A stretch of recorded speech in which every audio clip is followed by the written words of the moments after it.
Bali, good afternoon na pala. Maghahapon na nga pala. Hapon na nga eh. Paggabi na. Bali, katatapos ko lang i-set up yung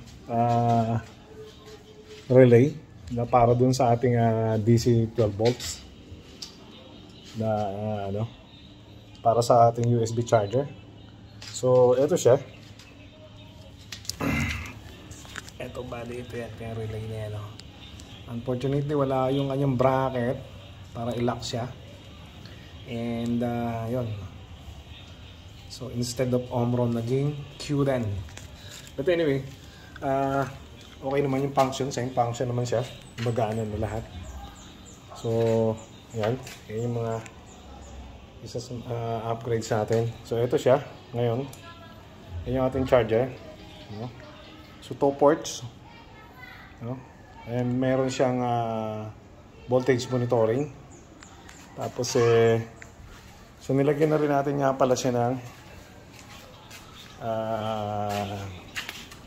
MDL.